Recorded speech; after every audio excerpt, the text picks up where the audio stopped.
Monday and Tuesday mornings. This is the Greenlight Show with Chantal Thomas, worldwide.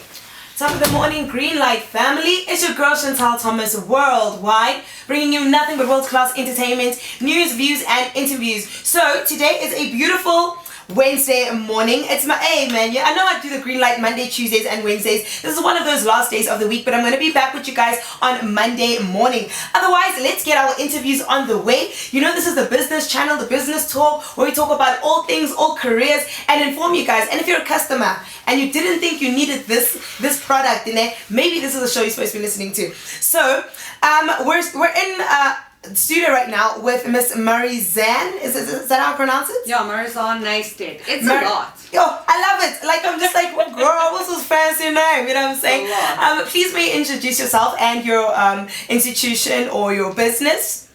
I'm Marizane Neisted. I'm a sexuality and relationship counselor and a trauma release practitioner here in Joburg, in London, and online worldwide like you guys. Yay, Linden, that's my backyard, girl. So thank God you're close by. Yes. So let's get right into it, right? When someone hears trauma-informed counseling, what does that actually mean, and who usually picks up the phone to book with you?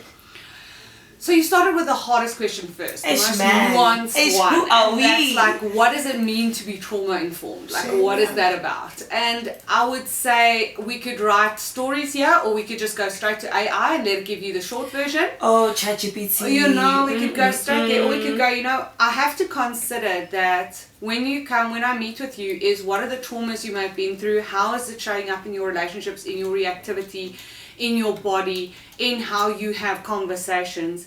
Look out for that, and then I have a responsibility to make it a safe space, and that means that I sometimes have to take notes, and I have to sometimes get feedback, and I have to adjust to make sure that it's a safe space, a space where you feel there's transparency, a space where you feel like I understand some of the systemic and social things going on that can also cause you trauma, and to help you work through that reactivity, that fight, flight, freeze, fawn that you might have going on, that I might notice in session is going on for you.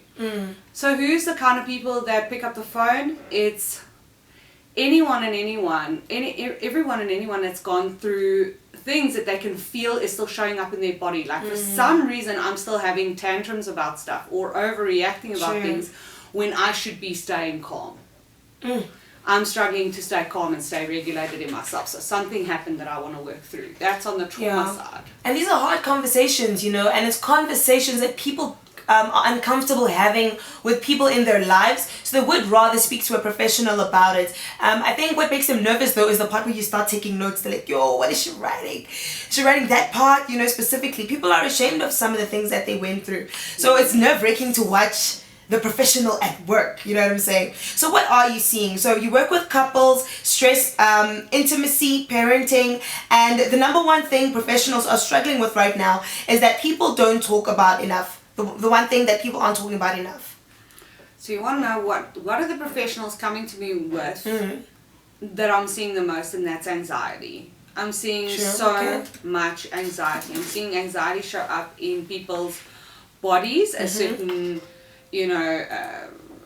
adaptations that are happening, but I'm also in their health, in how their hearts are responding, in how they, whether we're going on to beta blockers, whether we're struggling with erectile dysfunction, whether we're struggling with being able to just stay calm enough to get through a meeting. So there is, I'm seeing people having to get hospitalized because they're that stressed. True. So in the professional space, I'm seeing people really, really stressed, really, really perfectionistic on themselves and really stressed. Guys, it's so true. Yeah, you're right. I think I have a cousin recently who shocked me and said he's seeing someone to speak professionally, and I'm like, but what's wrong? Talk to me. I'm supposed to be your sister, but you guys are doing a phenomenal job. I'm nervous. Like I feel like the truth is to me. Wow. So how are you different? You combine talk therapy with body-based methods like TRE and access bars for someone who tried talking about their problems before, but nothing changed. How does adding the body part help? Right. So here's the thing that I'd have to investigate at that point. I'd have to go, what did you feel didn't work? Why do you feel it didn't work? Because sometimes it's about, what was the objective? Was that objective not met? Or did you not set an objective before you went into your previous therapy that sort of clarified, this is where I want to be, this is what I want to end up having achieved here today? Because sometimes the movement is really slow in therapy, and sometimes this space is being held to talk through something and to have the space to be able to say something you can't say to anyone. But in this case, why are we adding the body? Why is it important to go do somatic work, meaning body upwards? For me, it is that the body shows us often what's going on in our nervous system. True. It's that shaking hand, it's that struggling to get control of your breath, it's the shaking knee, it's those things that are showing up, that knot in your stomach. And we want to first relax that knot to relax the mind. We want to see how can we get your body to relax and start releasing and getting rid of some of the reactivity, so that your mind gets to a calmer place and can also tap into its wiseness, into its wisdom, tap into its own regulated adult self. You know what I'm smiling at? I'm thinking it's so cute that you are bringing people from their emotional state and then involving their bodies, because I can only imagine a grown person like wailing at you and then also just doing a stretch while they're at it. It's just, I feel like it's the cutest thing. It's so healing, and it looks just exactly what we need. So if someone's listening right now and they're tired of quick fixes, feeling stuck in their relationship, or just overwhelmed, what's one small step they can take today, and how can they reach you? One small step they can take today. Yeah. Go for that run, go for that swim, go for that boxing class, go for that one thing that truly in a healthy way, in a constructive way, relaxes you, upbuilds you, helps you release stress in a healthy way. And you want to know how they can reach me? Yeah. At www.lovecounsel.co.za. That's COUNSEL.co.za.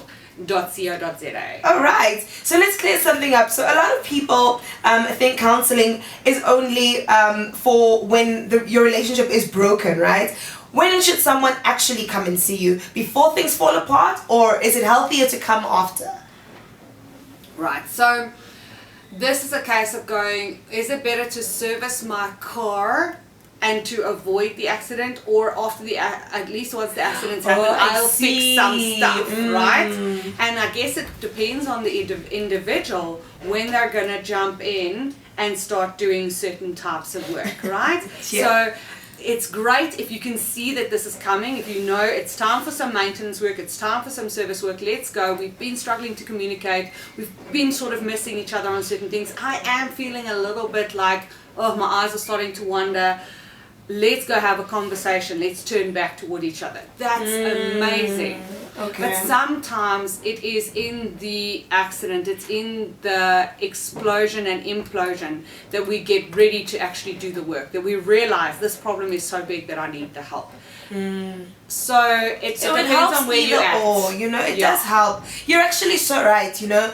People go through things at different times, but I think what you suggest is also that when you start feeling the wheels are shaking, go in for that service. Don't wait for one wheel to completely run off. So you deal with parenting stress plus medical trauma. A lot of moms are juggling work, kids, and anxiety. What's one sign that tells a parent I need support, not just a coffee?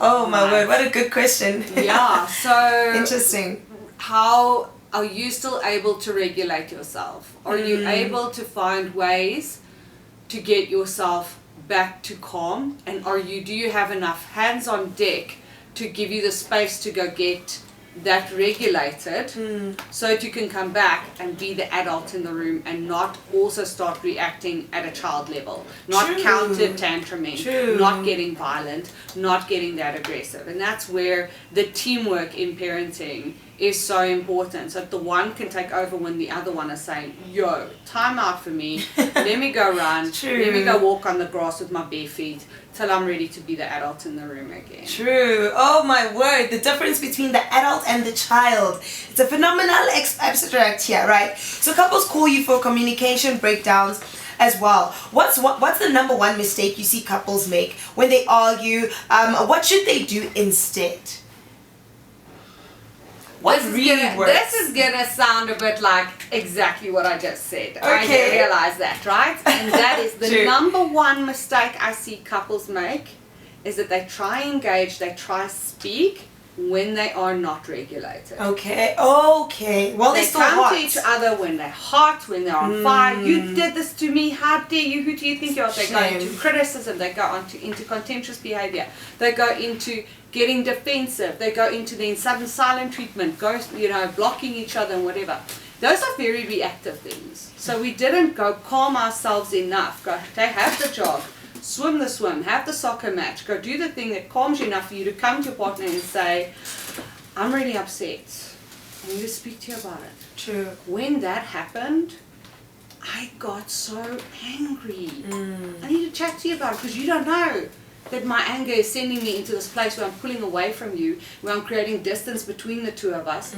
I need to open that up and chat to you about that without getting criticizing. Sure. We're just telling you what my feelings are about this. And that's definitely, I think, the hardest part of the whole relationship dynamic, because when that argument is on, it's on, people are so easy to get into the hot and hot about this. Like, you're not going to people don't let things slide, but you're